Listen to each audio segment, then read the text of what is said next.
The 2010s didn't just give us basketball, they gave us blockbusters. Moments so big you can still hear the crowd in your head.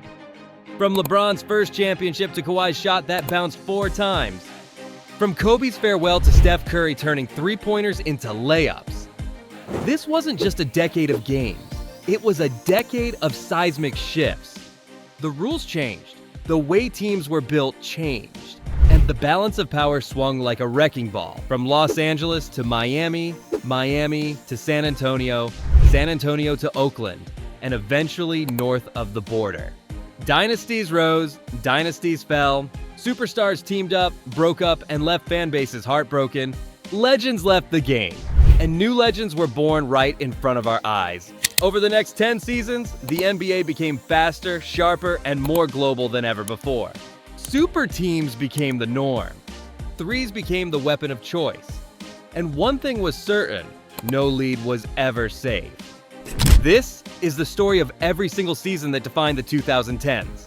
And it all began in Los Angeles, with a rematch years in the making. Kobe's Sweetest ring and the Lakers Celtics war, 2009 to 2010. The decade didn't tiptoe in, it kicked the door down. The 2009-10 season began with a sense of inevitability. You could feel it before the first tip-off. The Lakers were the defending champs. Kobe Bryant was still in his prime, a man obsessed with legacy. And lurking in the East, the Boston Celtics, the big three of Paul Pierce, Kevin Garnett, and Ray Allen, still had the taste of 2008 champagne in their mouths. 2 years earlier, Boston had humiliated the Lakers in the finals, punctuated by that Game 6 blowout that still burned in Kobe's memory. It wasn't just about winning another title, it was about revenge. The regular season was a grind for both teams, but the Lakers looked like a machine. They went 57-25, powered by Kobe's relentless scoring and Pau Gasol's craft in the post. And Kobe wasn't coasting. He played through a broken finger on his shooting hand, knee issues, and the kind of miles that would have slowed almost anyone else. But not him. In the East, the Celtics weren't chasing the top seed. They finished just 50-32, 4th in the conference. But this was a veteran team that understood something most teams didn't. The playoffs are the only season that matters. When the postseason hit, Boston went into assassin mode. They stunned LeBron James and the Cavaliers in the conference semis, a series that would end with the decision looming over the league. Then they beat Dwight Howard's Orlando Magic in the East Finals, setting up the rematch everyone wanted. The Lakers' path was just as intense. They swept the Young Thunder in round 1, battled past a physical Utah Jazz squad, and then faced Steve Nash's Phoenix Suns in the West Finals. Phoenix pushed them to 6 games, but Kobe closed them out with a series-clinching performance in Game 6, including that fadeaway over Grant Hill that felt like a dagger to the decade's clock. And then it was on. Lakers versus Celtics for the 12th time in finals history. It wasn't pretty basketball. It was a street fight in sneakers. The Celtics took Game 2 in LA, then held the lead in Boston to go up 3-2 in the series. Heading back to Los Angeles, the Lakers knew there was no tomorrow. They crushed Boston in Game 6, setting the stage for one of the most tense Game 7s in NBA history. June 17, 2010. The Staples Center crowd was deafening, but the shooting was ice cold. Both teams struggled. Kobe was having one of his worst shooting games of the year, but he refused to let the game slip away. He pulled down 15 rebounds, muscled for every loose ball, and kept attacking. Pau Gasol was the quiet hero, grabbing 18 rebounds and scoring in the post when nothing else was working.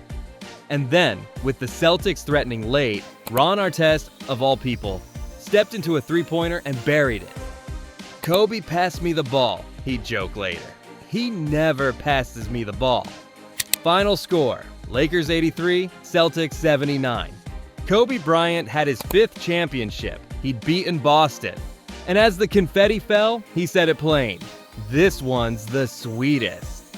But while Kobe celebrated his revenge, a decision brewing in Cleveland was about to change basketball forever. The decision that shook the NBA and Dirk's revenge, 2010 to 2011. The summer of 2010 didn't feel like any other offseason. It felt like a reality show. The biggest free agent class in NBA history was on the market. Teams gutted rosters and cleared cap space for a shot at the crown jewel, LeBron James. For months, the league buzzed with rumors. Would he stay in Cleveland? Would he join the Knicks and revive Madison Square Garden? Would Chicago pair him with Derrick Rose? Then, on July 8th, LeBron sat in a chair on live television and dropped the 7 words that would haunt Cleveland forever. I'm taking my talents to South Beach. And this fall, I'm going to take my talents to South Beach and join the Miami Heat. The decision wasn't just an announcement, it was an earthquake. LeBron was joining forces with Dwyane Wade and Chris Bosh in Miami, instantly creating the most polarizing super team the league had ever seen. Some called it unfair, others called it genius. But everyone agreed, the target was on Miami's back. From day one, the Heat became the NBA's main event. The not one, not two, not three parade speech only poured gasoline on the fire.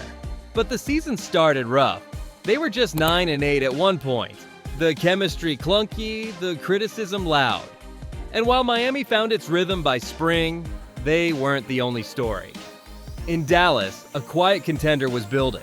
Dirk Nowitzki and the Mavericks had been written off for years, labeled as soft after playoff collapses in 2006 and 2007. But this version of the Mavs had a hardened edge. Jason Kidd was the floor general. Tyson Chandler anchored the defense, and Jason Terry never met a big shot he didn't like. They finished 57-25, second in the West, lurking behind San Antonio's 61-win team. The playoffs were chaos. Memphis shocked San Antonio in the first round. Dallas swept the defending champion Lakers in the second, ending the Kobe Pau era's finals runs. In the East, Miami ripped through Philadelphia, Boston, and Chicago. LeBron's personal exorcism of the Celtics and Derrick Rose's MVP Bulls. The finals were set, the Heat's first shot at a title, against Dirk's last stand. Game 2 was the turning point. Miami, up 15 in the fourth, started celebrating early. Chest bumps, swagger, the whole show. Then Dirk went to work. Lefty layup to win it. Series tied 1-1. From there, Dallas's zone defense strangled Miami's offense. LeBron's performance dipped, just 8 points in Game 4, while Dirk, even battling a fever in Game 4, kept delivering. Jason Terry talked trash and backed it up. By Game 6 in Miami, the Mavericks smelled blood. When the buzzer sounded, Dirk sprinted to the locker room, overwhelmed. Dallas had its first NBA championship. Dirk had redemption. And the Miami experiment had its first scar. If 2011 was the year of Dirk's redemption, 2012 would be the year LeBron James rewrote his story. Lockout season and LeBron's defining moment, 2011 to 2012. The 2011 to 2012 season didn't start on time. A lockout shut the league down for months as owners and players fought over revenue splits. When the dust settled, the calendar was crammed. 66 games in just 4 months. No time to rest, no time to recover. Every game mattered. For LeBron James, this wasn't just another season. It was the season. After the humiliation of the 2011 finals, every headline questioned his heart, his killer instinct, his ability to win when it mattered most. He'd spent the summer working in silence, tuning out the noise, sharpening every weapon in his game. The Miami Heat came out swinging. LeBron was locked in from day one, attacking the basket with force, defending every position, and playing with a control that felt different. The Heat finished 46-20, second in the East behind Derrick Rose's Chicago Bulls. But when Rose went down with a torn ACL in the first round, the path shifted. Miami tore through New York and Indiana, setting up an Eastern Conference Finals clash with the Boston Celtics, the same Celtics who had broken LeBron in Cleveland 2 years earlier. And for a moment, it looked like history was about to repeat itself. Boston took a 3-2 lead, heading back to TD Garden with the crowd ready to bury Miami. Then came Game 6. LeBron walked onto the parquet floor with that frozen stare. No smile, no words. And for the next 48 minutes, he played like a man possessed. 45 points, 15 rebounds, Zero emotion, just pure, ruthless efficiency. It was the game that silenced the doubters in real time. Miami forced Game 7, then closed the Celtics out at home. The finals brought a different opponent, the young, fearless Oklahoma City Thunder. Kevin Durant, Russell Westbrook, and James Harden were supposed to be the league's future. In Game 1, they looked ready to take it. But Miami adjusted, winning 4 straight. LeBron averaged 28, 10, and 7 in the series, earning his first championship and first Finals MVP. When the clock hit 0 in Game 5, LeBron didn't run. He didn't collapse. He just smiled, the relief washing over him. The king finally had his crown. And once the monkey was off his back, LeBron James didn't let go, setting up a 2013 season that would push Miami to historic heights. The 27-game streak and the greatest shot in finals history, 2012 to 2013. If 2012 was the year LeBron James silenced the critics, 2013 was the year he made them stand up and applaud. The Miami Heat entered the season as defending champions, but this wasn't just about repeating. This was about domination. LeBron was at the peak of his powers, Dwyane Wade still had plenty in the tank, and Chris Bosh anchored the front court.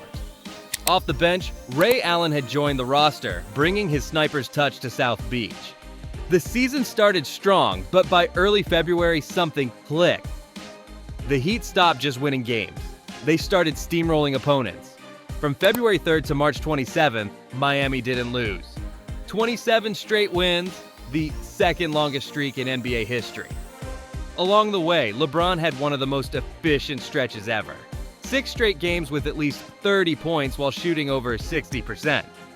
They finished 66-16, top seed in the East, and LeBron collected his 4th MVP trophy in 5 years. But history doesn't hand out rings in April, and the playoffs made them earn every inch. The Heat handled Milwaukee in round 1 and Chicago in round 2, but the Eastern Conference Finals brought a familiar enemy, the Indiana Pacers. Paul George was rising fast, Roy Hibbert controlled the paint, and the Pacers pushed Miami to 7 games. LeBron's steady brilliance carried the Heat through, setting up a finals rematch with the San Antonio Spurs. The series was a clash of styles, Miami's speed and athleticism versus San Antonio's precision and experience. The Spurs executed flawlessly, taking a 3-2 lead and pushing Miami to the brink in Game 6. With 28 seconds left, down 3, the Heat's title defense was seconds from collapse. Then came the rebound. LeBron missed the tying 3. Chris Bosh grabbed the offensive board. He kicked it out to Ray Allen, who backpedaled into the right corner and launched without hesitation. Bang! Tie game. It was the most famous three-pointer in finals history, a shot that kept Miami alive and sent the game to overtime where they won to force Game 7. 2 nights later, LeBron closed the deal with 37 points, hitting dagger jumpers in the 4th. Miami was back-to-back champions. But for the Spurs, the pain of that loss would fuel the most beautiful revenge the game had ever seen. Spurs Redemption Tour, 2013 to 2014. The Miami Heat were back-to-back champions. LeBron was at the height of his power. And yet, the Spurs had been living with a scar for 12 months. Game 6 of the 2013 Finals had crushed San Antonio. They were 28 seconds from the championship, and Ray Allen ripped it from their hands. That loss didn't just sting, it burned. All summer, the Spurs lived with it. And when the 2013-14 season tipped off, you could see it in every pass, every cut, every defensive rotation. This wasn't about coasting through the year, this was a mission. The Spurs didn't have a single player average more than 30 minutes a game. Greg Popovich rotated his roster like clockwork, keeping veterans fresh and letting the young core grow. Kawhi Leonard's rise accelerated. Tony Parker still sliced defenses apart. Tim Duncan and Manu Ginobili seemed to have discovered the fountain of youth. The result? A league-best 62-20 record and a clinic in unselfish basketball. They didn't just beat teams. They dismantled them, with ball movement so crisp it felt like a choreographed dance. The playoffs were no different. Dallas took them to 7 in round 1, but that only sharpened their edge. They crushed Portland in the semis, outlasted Kevin Durant's Oklahoma City Thunder in the West Finals, and punched their ticket to a finals rematch with the Heat. From the opening tip, you knew this was different. The Spurs' offense was beautiful. Constant motion, extra passes, open threes. They shredded Miami's defense, winning all 4 games by at least 15 points. Kawhi Leonard, just 22 years old, emerged as the finals MVP, guarding LeBron and scoring with quiet efficiency. Game 5 in San Antonio was the exclamation point, a 104-87 masterpiece that sealed the Spurs' 5th championship. The redemption was complete.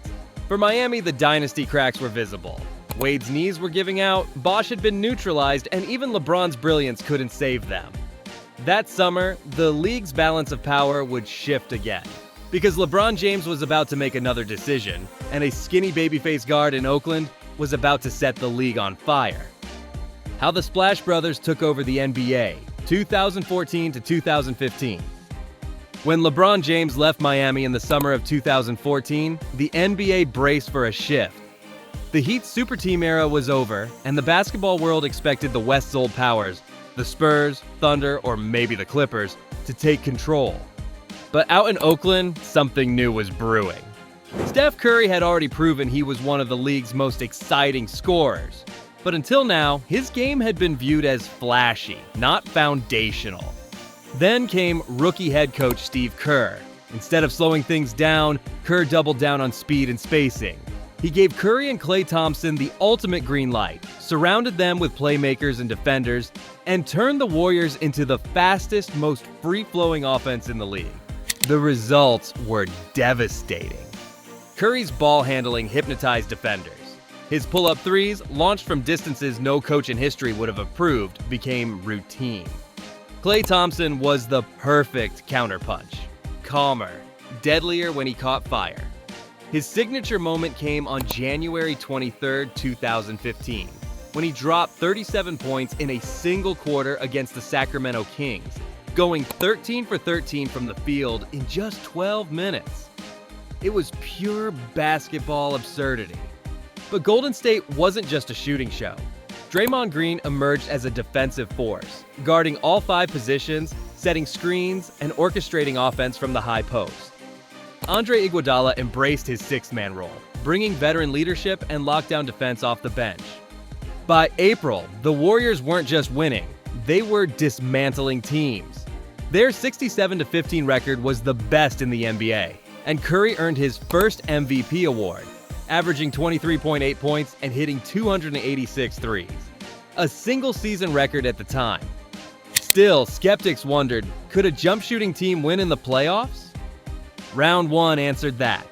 Curry torched Anthony Davis and the Pelicans, capping the sweep with an impossible corner 3 in Game 3 to force overtime. In the second round, they faced the grit-and-grind Memphis Grizzlies, falling behind 2-1 before adjusting, unlocking the floor spacing, and winning 3 straight. In the Western Conference Finals, they outdueled James Harden's Houston Rockets, with Curry breaking Reggie Miller's playoff 3-point record along the way. The finals brought a storyline straight out of a movie, Curry versus LeBron James.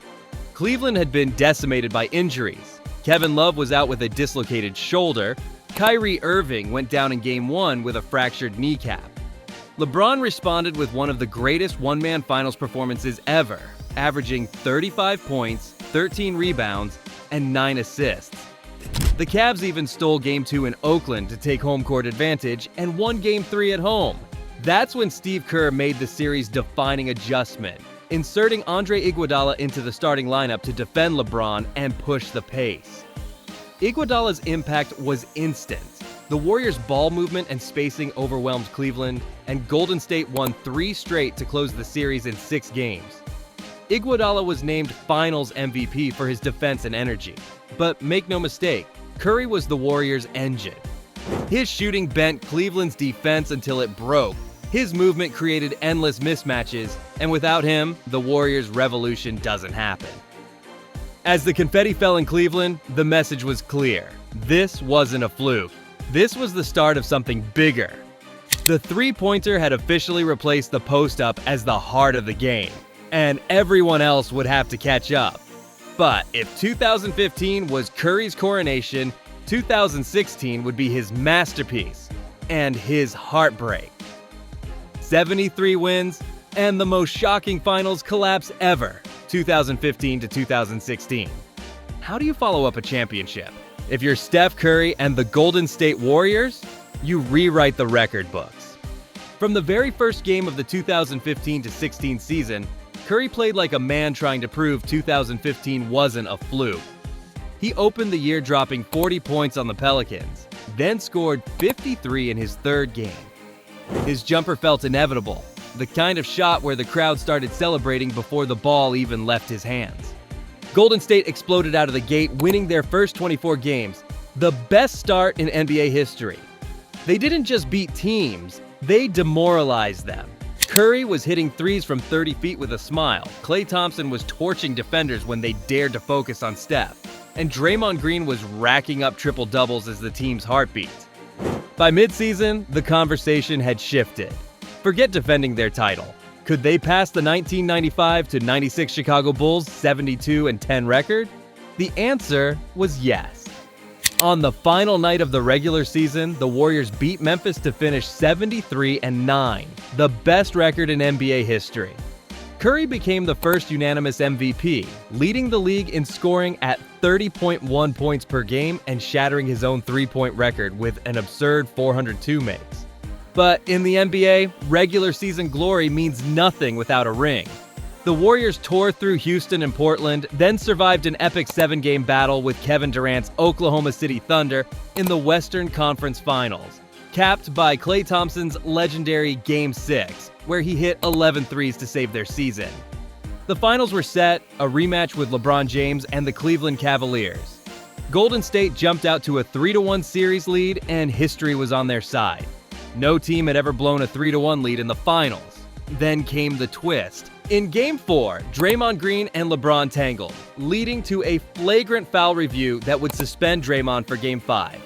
With their emotional leader out, Cleveland pounced.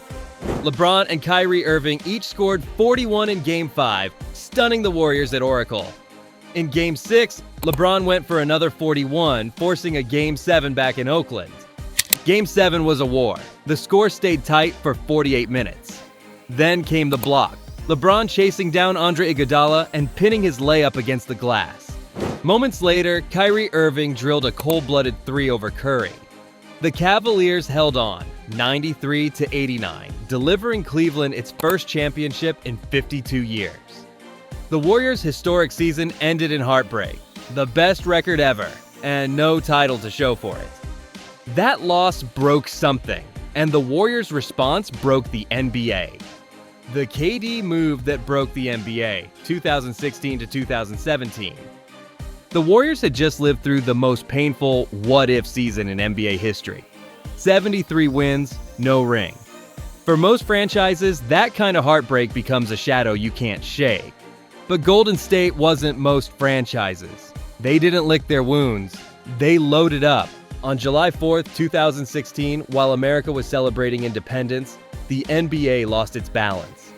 In a short, understated Players Tribune post, Kevin Durant announced his decision to join the Golden State Warriors. It was the kind of move that felt like a glitch in the basketball matrix. Durant, a four-time scoring champion, 2014 MVP, and one of the most unstoppable offensive weapons in history, teaming up with Steph Curry, Klay Thompson, and Draymond Green.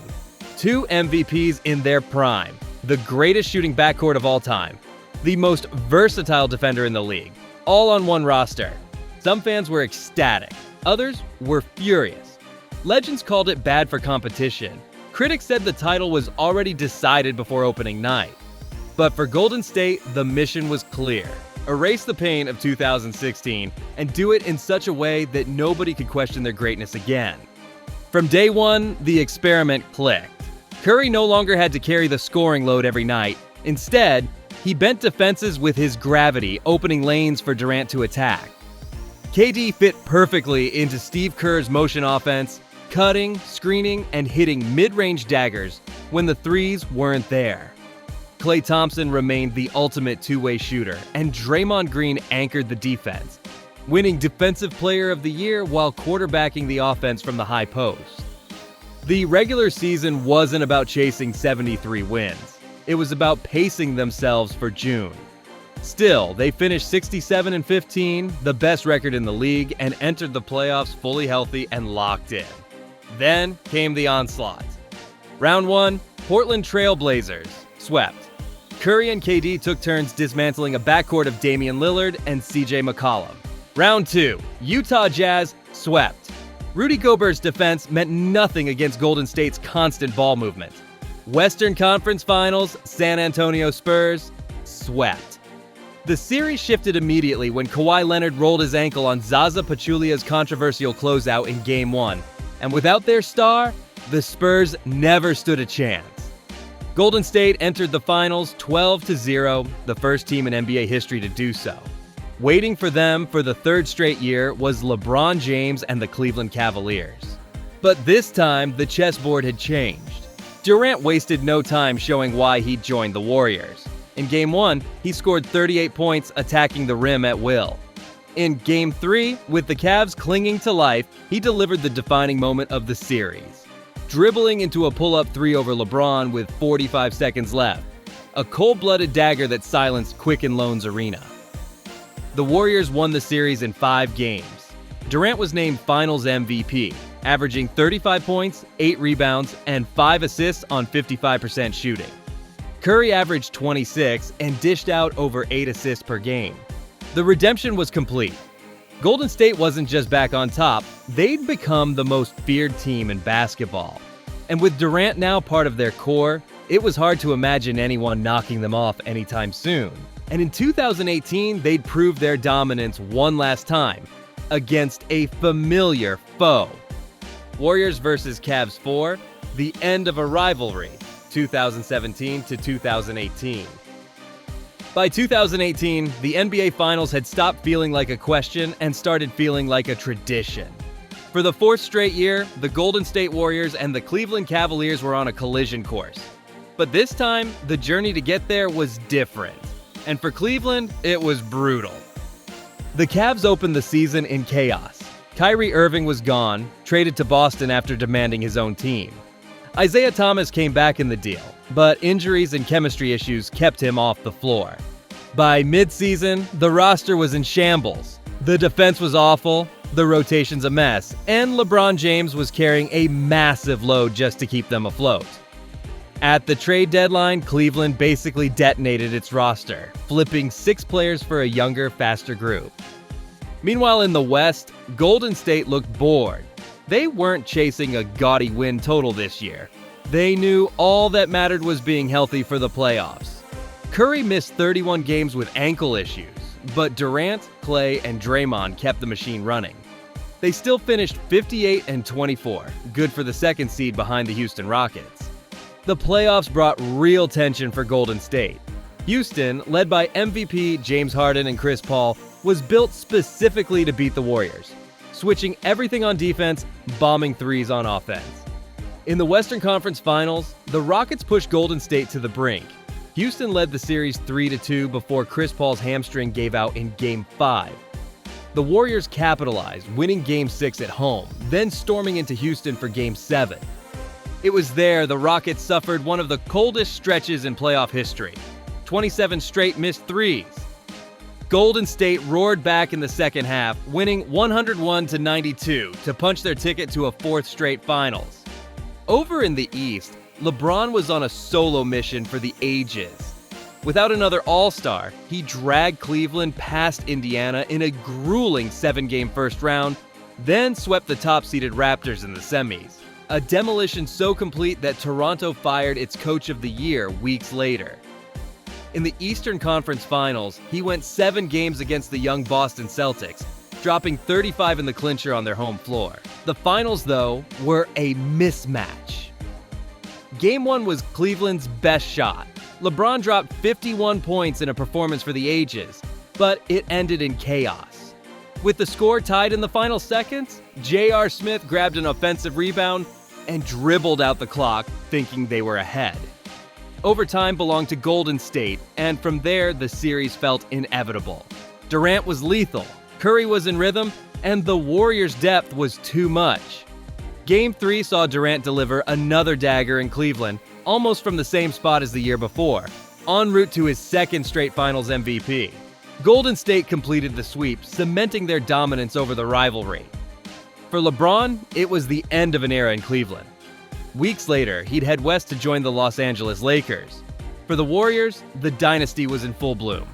But in 2019, a challenger from the north and a wave of injuries would change everything.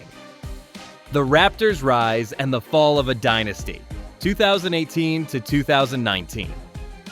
The 2018-19 season began with Golden State looking untouchable. They were chasing a three-peat, still armed with Steph Curry, Kevin Durant, Klay Thompson, and Draymond Green. The kind of core that made 29 other teams feel like underdogs before the ball even tipped. But under the surface, there were cracks. Durant's looming free agency hung over the locker room, sparking whispers about whether this was his last year in the Bay. Mid-season drama flared when Draymond and KD clashed on the bench, a reminder that even dynasties can feel fragile. Out east, something new and dangerous was forming. The Toronto Raptors had been a strong regular season team for years, but always seemed to collapse in the playoffs. That changed the moment they traded for Kawhi Leonard.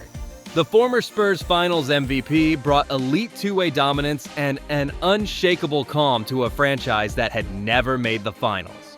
New coach Nick Nurse pushed the pace, trusted his depth, and leaned on Kawhi to close games. The regular season saw both teams dominate in their own way. Golden State finished 57-25, top seed in the West. Toronto went 58-24, second only to Milwaukee. The playoffs, though, are where legends are made. The Raptors' run was a gauntlet. They opened with a 5-game win over the Orlando Magic, shaking off a Game 1 loss to take control of the series. The second round was a heavyweight fight with the Philadelphia 76ers, going the full 7 games. It ended with the shot, Kawhi Leonard's fading, high-arcing buzzer beater over Joel Embiid that bounced on the rim 4 times before finally dropping, sending Toronto to the conference finals in one of the most iconic moments in NBA history. In the East Finals, the Raptors fell behind 2-0 to Giannis and the top-seeded Milwaukee Bucks, then stormed back with 4 straight wins to take the series in 6.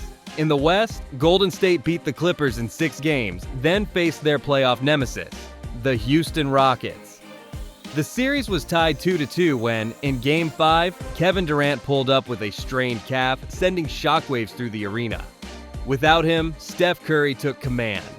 In the Game 5 win, he helped close it out, then delivered an unforgettable second half in Game 6 at Houston, scoring all 33 of his points after halftime to bury the Rockets on their own floor.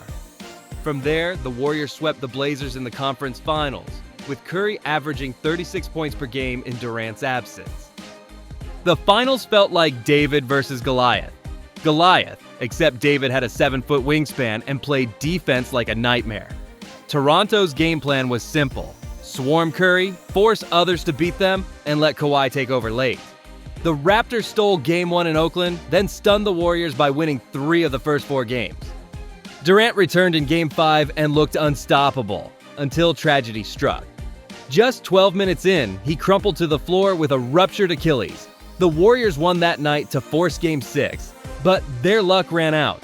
In the third quarter of Game 6, Klay Thompson tore his ACL on a fast break dunk attempt. Even with Curry battling to the final buzzer, the Raptors closed it out, 114-110. For the first time, the NBA championship left the United States. Kawhi Leonard was Finals MVP, cementing himself as one of the game's greatest playoff performers. For Golden State, it was the end of their invincible image and the start of an uncertain future. And just like that, the 2010s closed, leaving behind a legacy that changed basketball forever. By the end, nothing about the game was the same. The stars were bigger, the threes deeper, and the rivalries sharper. The 2010s didn't just change basketball, they changed how we watch it. Thanks for watching NBA Explained, and as always, stay legendary.